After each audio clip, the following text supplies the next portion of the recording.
Man, that little voice. God, so I've got 1,000 voices in my head, but the most important one is the most quiet. I don't know why that is. Why has he got to be the most quiet? I don't know. That little dude needs to speak up more. Yeah. Because when I listen to it, great things happen. Yeah. But the other ones are so much louder. Yeah. And so much more seductive. They're easier to listen to, you know? Oh my God. That little good quiet with one's that. tougher. Right.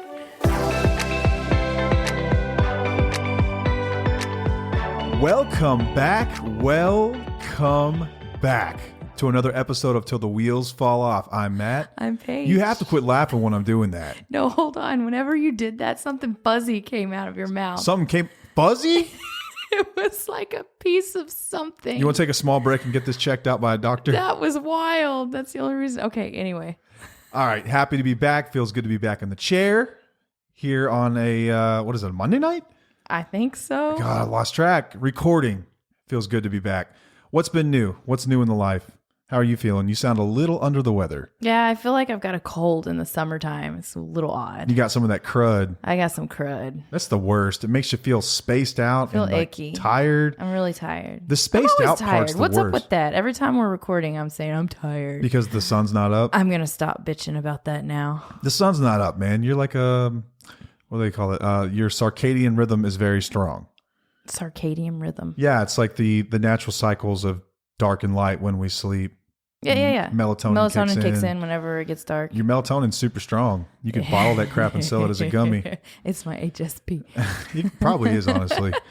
Anyway, we are just fresh off of a little weekend trip we took with some friends. It was awesome. Some people we've known for a very long time, and we've all got kids at an age now where they're not like completely... I don't want to say useless isn't the right word because kids are dependent. Wow. Damn, boo. That's how a father refers to kids being dependent. It's just useless. He can't do anything for himself. Just always asking for stuff and crying. They're at the age now where they can run around and play and interact with each other. Like Making awesome, badass memories. Yeah, it was really, really fun. We got an awesome hike in. Got some time together. It actually ended up raining, which was kind of nice. We chilled out under the patio and listened to the rain pitter patter on the metal roof. Pitter patter. Oh, it was greatness. It was greatness, man. So we were talking about this episode, and I was trying to think of all these examples of how this stuff is applied to my life, and I just had this one that came to me right as I pressed record. So before I tell anyone what we're talking about, just see if you can relate to this story. So whenever we bought our house, we had very little plans on like where everything would go because we were moving from a really small home into a much bigger home. Mm-hmm. And so what we did was we packed up a moving truck and we put all the boxes in the moving truck and then we unloaded them into the garage. And then we basically unpacked what we needed for like that first weekend. Like we got our dishes out and the kitchen stuff and they got organized fairly quickly. Why are you staring at me? I don't know where you're going with this. Okay, stick with me for a moment. I am. I'm listening intently. So then the mattresses came in. But what happened is in the garage, there were just so many boxes. And I thought to myself, we'll get this cleaned out. Like I knew that most people didn't have their garages just full of boxes. Ultimately, you get it cleaned out and somehow this stuff just kind of takes care of itself. So little by slow, we started to move boxes in. But then some boxes never made it in the freaking house. There are probably still boxes out there to this day from whenever we moved in. Maybe. Which was a decade ago. Uh-huh. And what happened over time was more junk started to pile up. At one point, I'm not even kidding you guys, we'd been in our house for about a year. You couldn't even walk to the garage door from our back door. It was so full of crap. There wasn't even a path. So the episode today is about living in toxic situations and how we find ourselves in these things to begin with. And I think that's usually how it works. It starts off really slow, sort of innocent, and it kind of piles up over time without us even realizing it. And each time a couple of more boxes get added or something else gets thrown out there or a kid's toy or a box of blankets, you just kind of look at it like, it's normal. It's just a garage. Yeah, whatever. But before you know it, the whole thing is overflowing to the point where it is just like, it looks like hoarders live here. Yeah. And it's an absolute mess. And what does that do to your mental health? Oh, it just destroys it, right? Yeah. So that garage did get cleaned out, but not without some effort. and recognizing that, holy crap, like this is sick. I remember actually one of the guys that we went on the trip with, my good buddies, I remember opening the door to show him that he was like, let me see your garage, because it was like a new house. He's like, let me see how much garage space you have. And I opened the door and he just goes, oh, Matt. Just like that. Like shame and pity like a grandmother would show, like just so disappointed it had gotten this way. So when I think about toxic situations and our topic today, that story just kind of came to my mind. Like, how do you come up with good shit? Sometimes when we find ourselves in these situations, we can look at our lives like as they sit today and be like, how the F did we get here? Mm-hmm. But run the tape back and you'll see that it didn't happen overnight. Yeah. And probably won't get fixed overnight. I know that we didn't clean that garage out in one day. No. So toxic situations, staying in them, how did we end up there at all? Because we've talked about getting uncomfortable more times than I can count. Yeah. The benefits of doing that and how it incites growth. But let's spin it the other way. Why do we get stuck in toxic situations? Mm-hmm. And how do we change those situations? Why is this even a thing? And we have to experience being in dysfunction. And we do it and we live with it because it's just familiar. Yeah, it's the familiarity. Say it. Thank you. You knew I was going to have trouble with that word. Say it. Familiarity. Oh, that's fucked up. Okay. Do it again. No. Say that 5 times. Hell no. Keep going. And I think it's only natural to want to have things that are familiar and comfort, right? And comfort is relative. Mm-hmm. Like you might sleep on someone's bed and be like, this is the hardest piece of crap I've ever laid on. Yeah. But to that person, it's like, dude, that's my bed. I love my bed. Yeah. It's familiar. It's comfortable. Mm-hmm. They like it. Yeah. It's relative to each and every person. It's a little bit different. So as we talk about this, have these examples in mind because you can look at your life in a relationship that you're in. And when I say relationship, it's a huge, broad term. Doesn't necessarily just mean your marriage. It could be your job.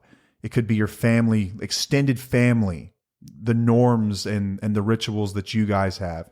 It could be a religious sect or denomination that you were raised in. It could be anything, relationships in general, right? Mm-hmm. So we're talking about these types of dysfunctional, I think toxic is kind of a harsh word, but let's just call it what it is, toxic situation. Yeah, how do we freaking end up here? Like, why am I stuck here? How did this happen?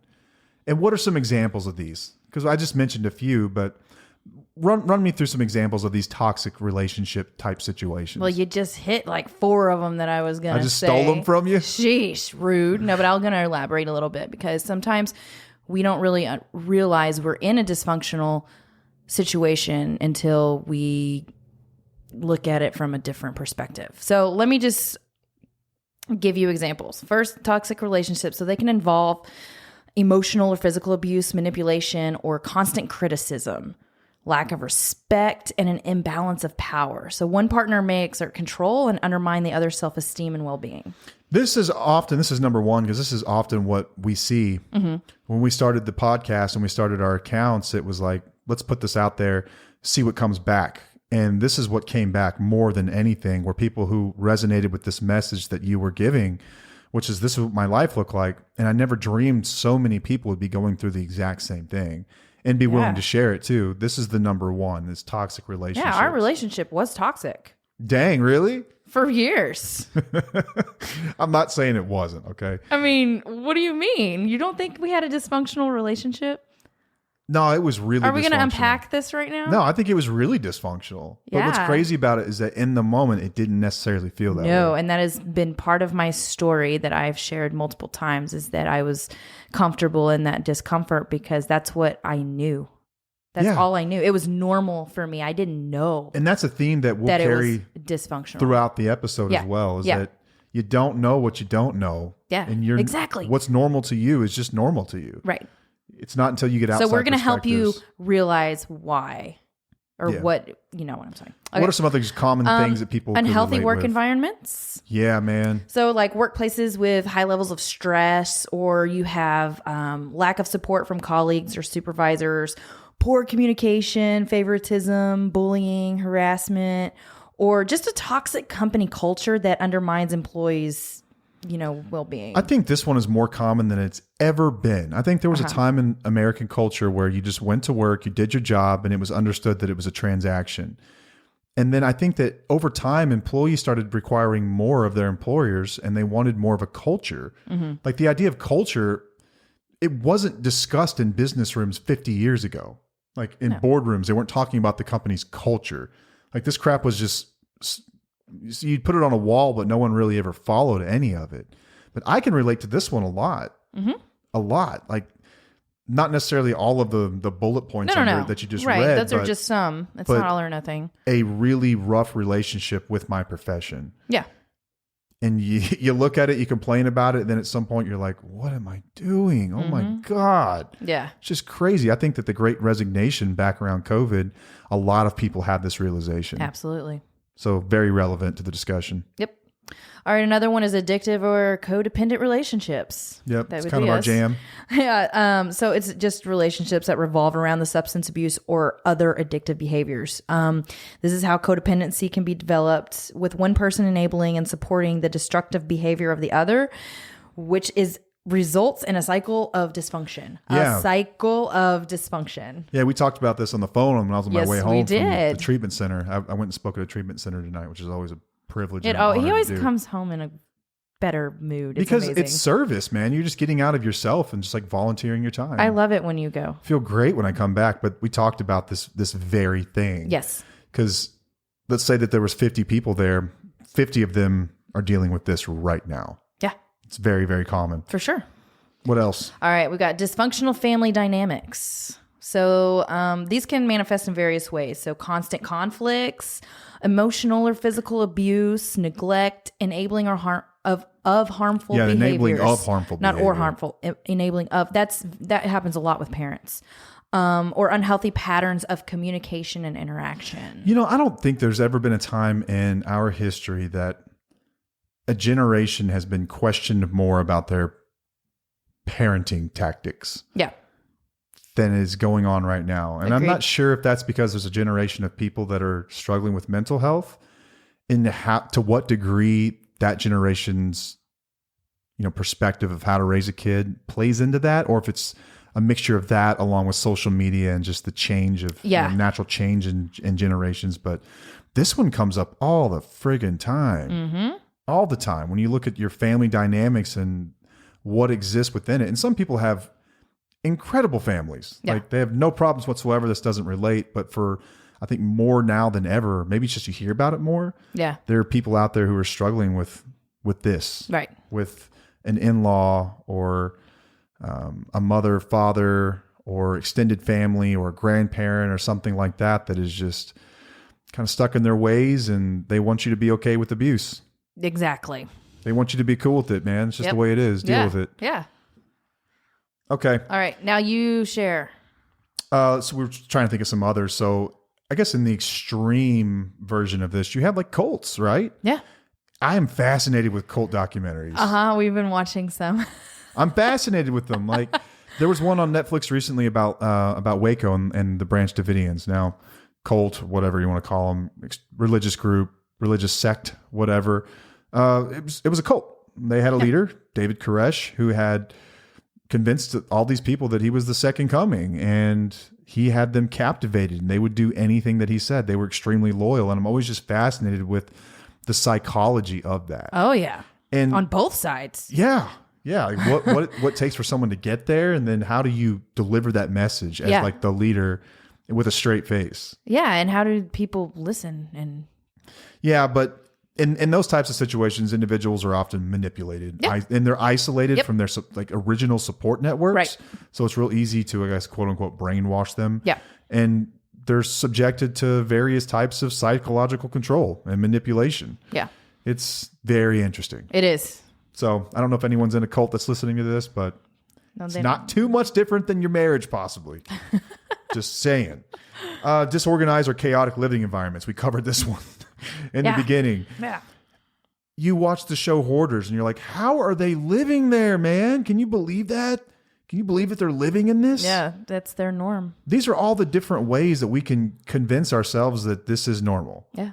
And it happens in so many different ways. We've got like 9 or 10 listed here. We could probably easily come up with 50 of them. Yeah. But disorganized or chaotic living environment, like hoarding or extreme clutter, unsanitary conditions, I guess you could say, is just cat mess everywhere.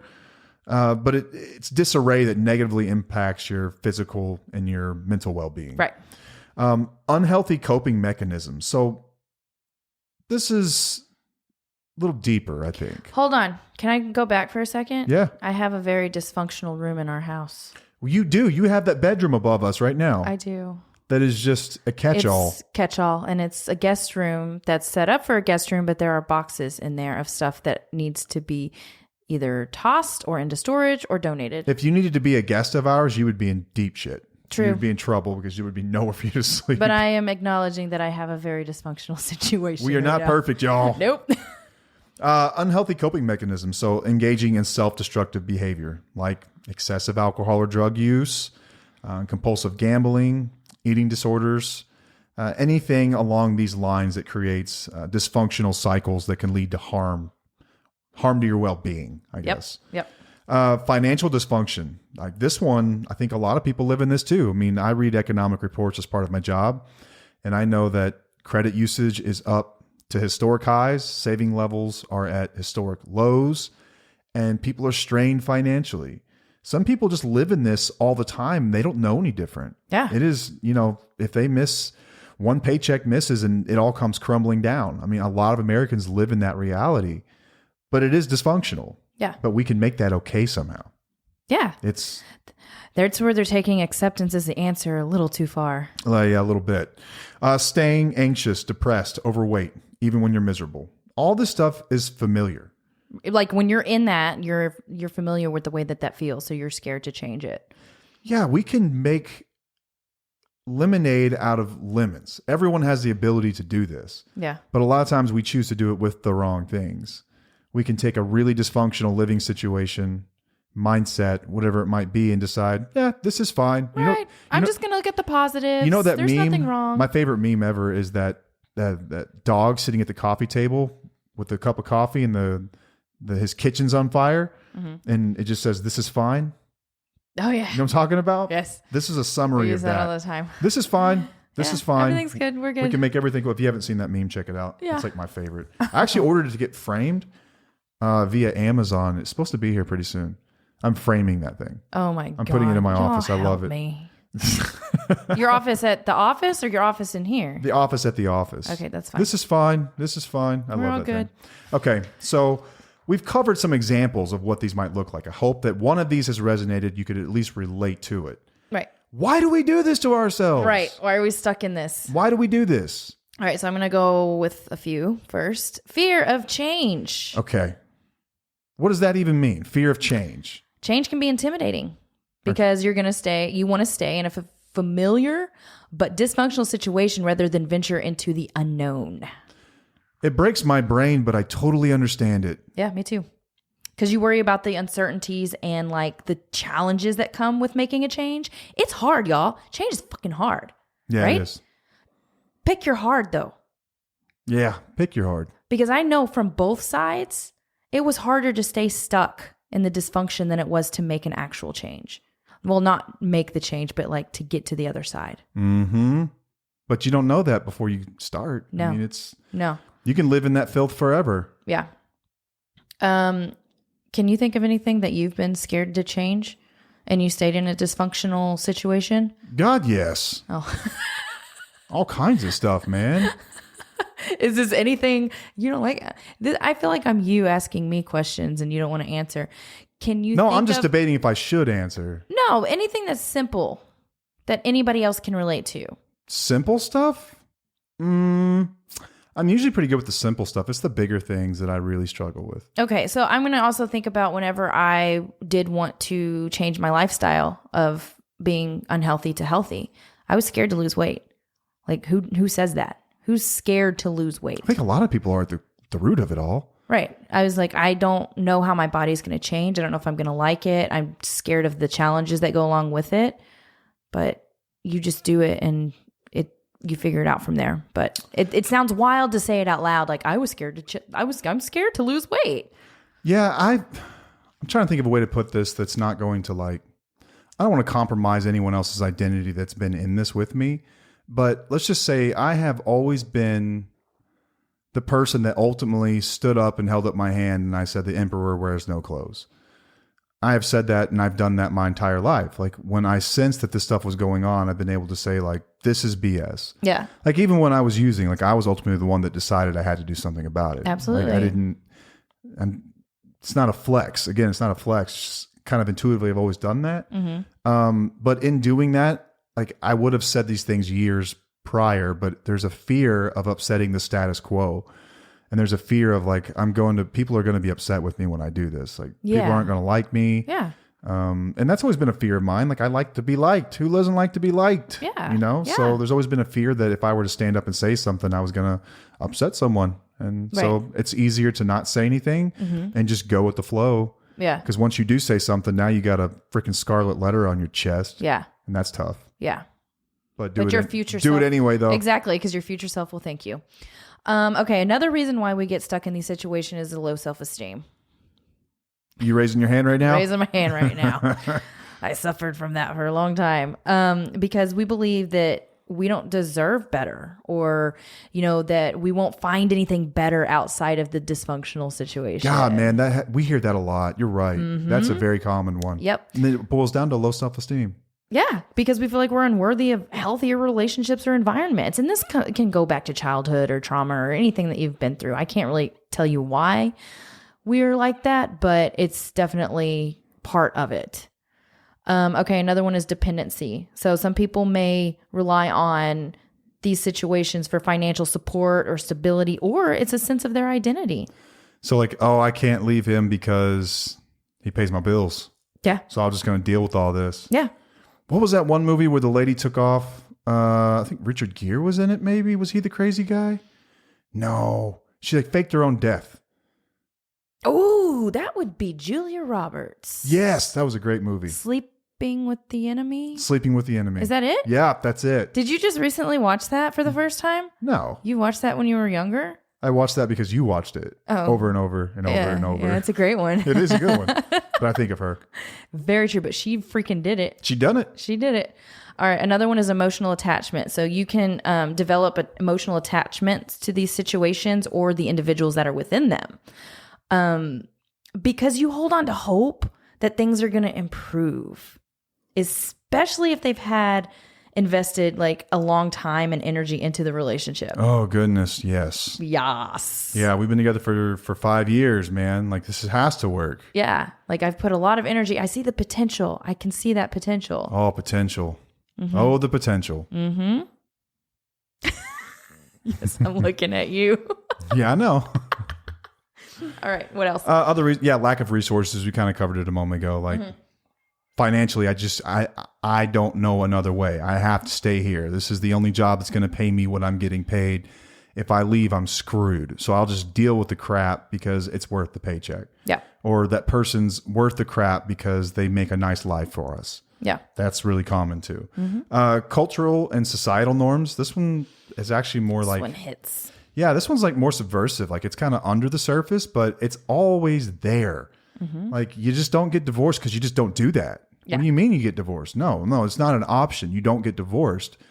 Man, like we're not advocates for divorce. Like don't get me wrong. Like we stayed together through some really, really tough stuff. Promise not to give up on each other. But had things got to a certain point, I think that you would have no choice but to leave me. Yeah, same. So you would have done the same thing. And you would not have let a societal or cultural norm stand in the way of that. Or how people will say like, I understand that your father has, never paid child support and he used to hit you when you were younger and he's been, a womanizer, but he's still your father. Like, what? Miss me with that, dude. Yeah. Like that's society. That's a cultural thing. Right. That's not rooted in fact or the way that people treat you or evidence or anything else. That is just bullcrap. You can rid yourself of that. And then minimization or denial. So some people downplay the dysfunction, deny its severity. Yep. And rationalize it, and they make excuses, and they try to convince themselves that, this ain't that bad. It's all good. our brains are always rationalizing. That's kind of where the toxic positivity comes in. Big part of it. Kind of what we were talking about earlier, where you're just looking at oh, everything's okay, we're good. And you're not really looking at the big picture of what needs to change that's dysfunctional. Positivity is important. You have to be purposeful absolutely. with it, but it's not, it's too, people look at it too all black or and nothing. white. Yeah. It's just all or nothing. But yeah, Dang, you can we're on the minimize same page there. you can minimize some really tough situations. And I'm actually really good at this myself. Yes, you I'm are. really good at this. I can Yes. look at things and be like, I always look for the best in people and situations. And in a lot of ways, I think it's a gift, but it's also a curse of mine. Yes. Where I can let people mistreat me for long periods of time because I will see the good in them and I will know their intentions. I'll know where their heart's at. Mm-hmm. And I've also, I've got it programmed in me that I treat everyone like a sick friend. Right. So when I see someone doing that, I think more like, oh, what are they going through that's causing that? But at some point you have to draw the line. Yeah. And it's be okay. like, That's disengaging man, with compassion. I've done all the things here. I've made them aware of it. I've put up the boundaries. I've done all that crap and they still don't come around. Like, nothing I can do. Right. All right. So we've talked about the examples. We've talked about the why do we end up here. Now I think that what anyone would be wondering at this point is, all right, so what the hell do I do, man? Yeah, how do I fix this? Okay, so I'm in a relationship. This is the most common one. I'm in a relationship with an addict. They don't want to get help. What do I do? Like, I've tried everything. Or maybe they are trying to get help. What do I do? I've tried everything. Yeah. Or my job has treated me like crap for so many years, but they pay me really well. Like, what do I do? Yeah. Obviously, there's something that you need to listen to within your intuition. There's a little voice in you that's saying something is wrong, right? Man, that little voice, God. So I've got 1,000 voices in my head, but the most important one is the most quiet. I don't know why that is. Why has he got to be the most quiet? I don't know. That little dude needs to speak up more. Yeah. Because when I listen to it, great things happen. Yeah. But the other ones are so much louder. Yeah. And so much more like seductive. They're easier to listen to, Oh my God. That little quiet one's tougher. Right. Okay. So I'm going to say like the first step of how to do this. And it's in so many processes and even our own personal process. Freaking step 1 in AA. Yeah. Like, and this is our process in TUFO is recognizing and acknowledging the dysfunction. First step in recovery is admitting there's a problem. Literally look at your situation from afar and acknowledge and say that something is not right. Pretend you were watching your life as a movie. Yeah. What would you I tell think? people that all the time. What would you think about this character? Yes. Yes. This is the essential first step towards making any kind of change. The next one will be seek support because a lot of us, we don't have the support. We need to reach out to, our friends or family or groups that can provide some emotional support or even guidance and objective perspectives. Mm-hmm. It's huge to get objective perspectives from others that are seeing your situation from far away. Yeah, and what wasn't number 2 was just think yourself out of it and fix it yourself. Nope. Seek support, man. TUFO community, y'all. Yes, I'm going to plug support. that in there because we have a great support system there. That's what it's for. It is. It is. I mean, you have to be open and willing, though, to listen. And if somebody does point out that maybe you have a personal challenge that you need to work on, listen, be open and honest with yourself. It's not being bullying or harassing or harsh. It's somebody literally trying to help you get through a situation that is making you unhappy. I encourage everyone in there to gracefully give and receive feedback. Yes. Gracefully. So hearing things from an outsider's perspective and just be like, that's interesting. Let me think about that. Yep. Rather than just be like, you don't know me. Yeah. You don't know me. Yeah. Yeah, but I'm different. I've heard it all. No. Yeah. Just listen for a moment. Yes. And another one's going to be develop a safety plan. So this is going to be for people who are basically in abusive or, violent situations. It's very important for you to prioritize your safety. This includes, steps to protect yourself. So you have to look at places that are safe, maybe a family member. Yeah, put your mom on notice. Hey, by. I might call you on a whim and I'm going to need to be there. Get a go bag together. Yes. Have emergency contacts in place. That's some friends that you might trust. And then involve local authorities if you absolutely have to. There's no shame in that. No. Like we're not advocating that you end up on Cops, which is a show that I love. It's a great show. I don't think everybody loves that show. But it is important that you have that safety net there if you need it. Yeah.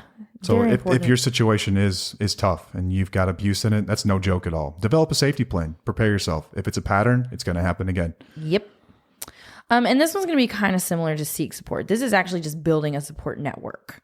Yeah, which is like more about, it's not so much like just seeking a friend. It's like a friend is someone who you can trust because you trust their opinion, because you've known each other for a long time and you value their perspective. A support network is other people going through the exact same things. Yes. So it's other people who have done this before, who are walking through it right now currently, who are interested in it.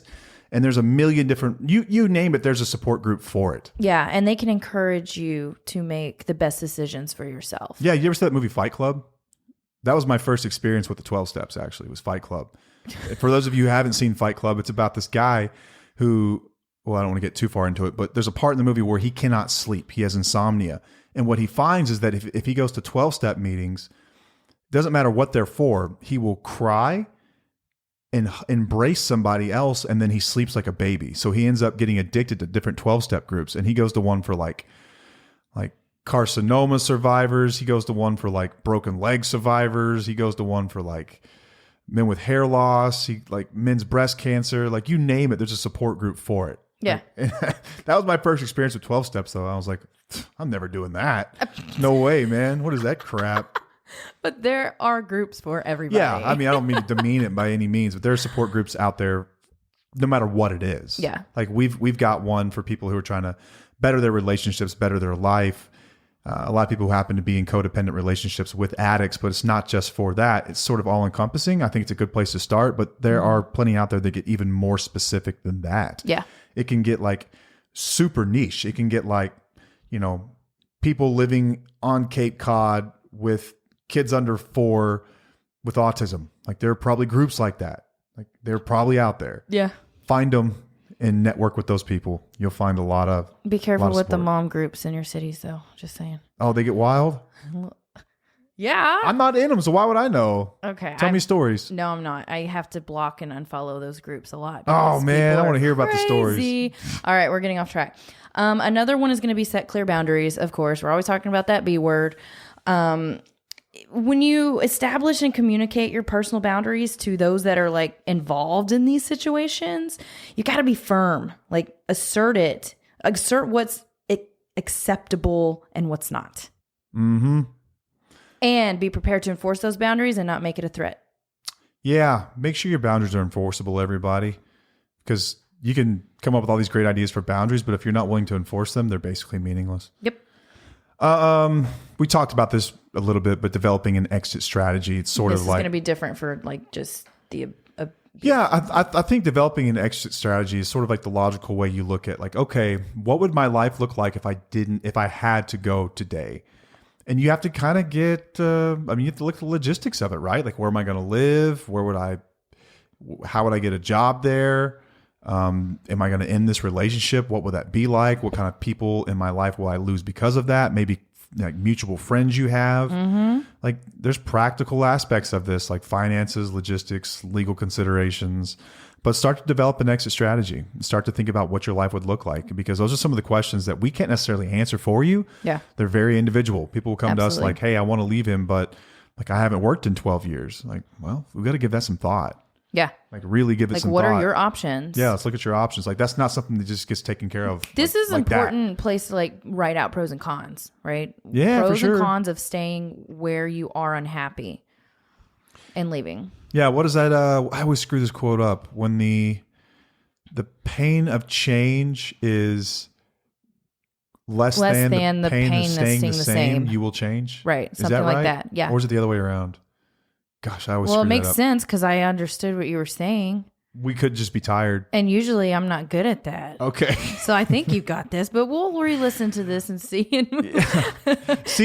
Seek help from someone that's done this before or from a mental health professional. So whether it's a therapist, counselor, a coach, some sort of professional that specializes in dealing with these dysfunctional situations, whichever one you are in. And they'll provide guidance, support, and maybe even therapeutic intervention. to help you navigate those challenges that you're going to face. Like our good friend Naseem has become like, her podcast started out with like her realizations about life after her great resignation. And she's actually gotten to the point where people are reaching out to her. And this is a super niche topic about like, what do I do? How did you go through this?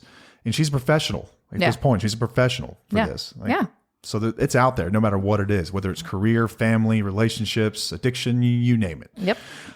Something we've talked about and cannot be stated enough is you got to take care of yourself, man. Yep. Self-care is so freaking important. Prioritize it. And not just self-care, self-compassion. Oh my God, it's huge. When you look at your situation, you're watching that movie of that person going through all this stuff. Have a little compassion for that person. That's you. Mm-hmm. It's you. Have some compassion with yourself through the process. Eliminate the word should from your vocabulary. Absolutely. Start to engage in activities that promote your physical and emotional well-being. So whether that's exercise, hiking, walking your dog, gardening, you name it, whatever it is therapeutic for you. Healthy eating, mindfulness, practicing that in some way, whether that's meditation, spiritual practices, whatever that looks like for you. Yeah, dancing for you has like always been your thing. Yep. Another one's stay committed and persistent. So leaving one of these situations, these dysfunctional situations, it's, in my experience, a very gradual process. Absolutely. It was not something that just happened overnight. Nope. So I had some like career type epiphanies in the last 3 or 4 years. Like I had this plan in place and it was like, man, this is not going to happen overnight. Like there's just no way. Like this could take, I don't know how many years. This is going to take some time though. You don't just like cut those roots overnight. No. You don't just start to tear anything down. So it's like, okay, maybe that's a goal eventually, but it could take time to get there. Yeah. What I ultimately found was that working with TUFO has really filled the hole that it's always there, but it's not as big anymore. Yeah. So it's helped. So this is part of that process. It did not happen overnight and it wasn't a switch. For some situations, you will have a switch. You're like, flip it, right, gone. Yep. Mm-hmm. But I think for others, it's more of like an educational experience that takes place over a period of time. And so you're going to have to stay committed, persistent, and give yourself plenty of grace as you go through it. Mm-hmm. Be mindful of the goal that you want ultimately, but understand it's going to take a lot to get there.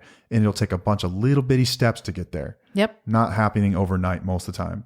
I think ultimately you have to be willing to do something different. Like it's okay to be scared of the unknown. It's okay to not know what's going to happen. It's okay to be scared about what your life's going to look like without this super comfortable thing, even though it's not healthy. Yep.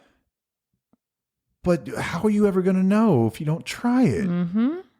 You've talked about making a pros and cons list. Yeah. You talked about picking your hard. Like it's going to be hard to change. In most cases, it's harder to stay where you're at. Yeah. So choose your hard. Yep. What do you want to do? You get one life to live. What are you going to do?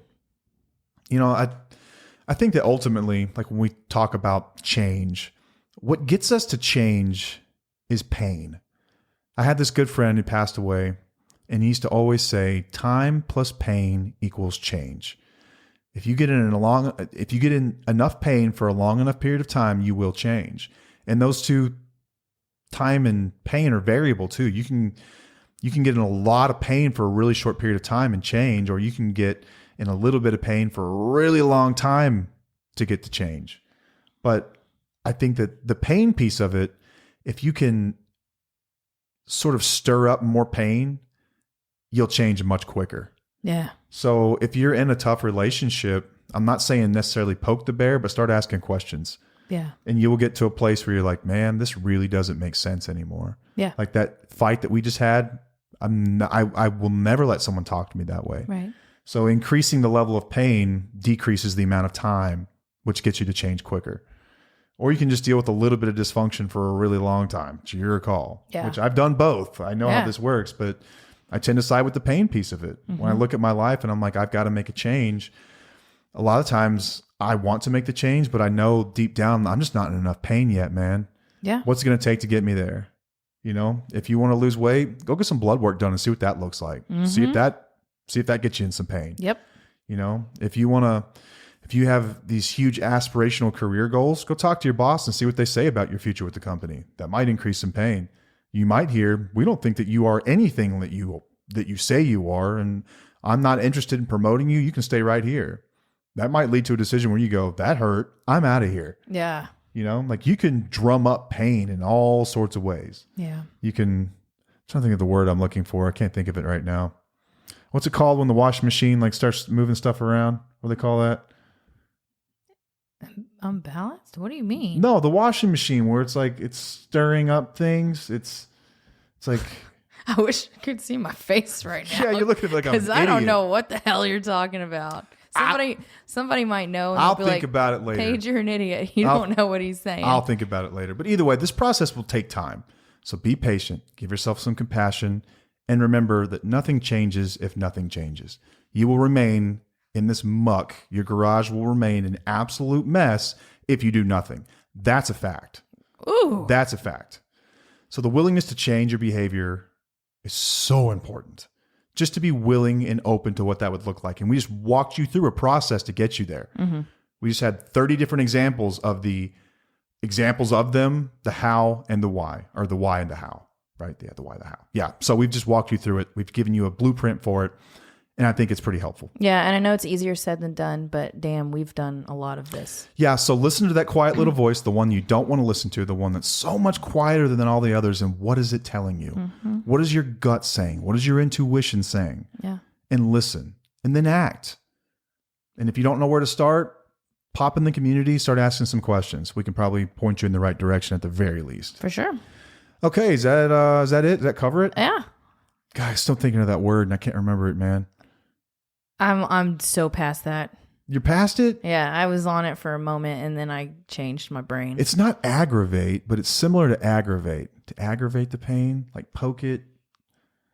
What's it called when you stoke a fire? It's not That's stoke. a thing? What the hell, man? You know what I'm talking about? Them little bags that you like the cartoons, like you pump in the fire. It stokes the fire. That's what that means? Oh my gosh, y'all. Still not the word, but I'll think of it at some other point. Anyway. We're going to have a conversation after this. Yeah, I'm going to go straight to Wikipedia and look it up. But either way, if you haven't already followed the show, left a review, we would very much appreciate you doing that. Helps us move up the rankings. Oh, which, by the case, the rankings. I was looking at the rankings today. You know, we, depending on which category you're looking at, we score in the top, anywhere between the top 20 and 30% of all podcasts, period. Sweet. It's kind of cool. Yeah. That also tells me that like there's a lot of really bad podcasts out there because our numbers aren't huge by any means. Oh, but we haven't even been doing this I'm a freaking year. proud of it. I'm proud of it. I just enjoy it. I hope that the listener enjoys it. Oh yeah. I hope that you guys y'all keep like coming it back. too. I'm glad you're having fun, Paige. But anyway, if you haven't already followed the show, left a review, we'd very much appreciate it. If you get something from this, let a friend know, share it out on your social media, tag us in your stories, and let us know that you are listening. Let us know that you're out there and that you exist. We would love to know. We'd love to send you some stickers too. We've got some. If you haven't already checked out our new website, we've got that up and running, www.tufo.com. TWFO. TWFO.com, where you can find out more about us, check out some of our free guides that we've got available. 100% free, not asking for anything at all. You don't even have to give us your email address. Just go on there and check it out, and we'd love for them to be helpful to you. We've got our Facebook community, Tufo Couple. We've also talked about this in the last few episodes about a foundation that we very much believe in, the Counseling for the Future Foundation. We are raising money to put therapists through their graduate level programs debt-free.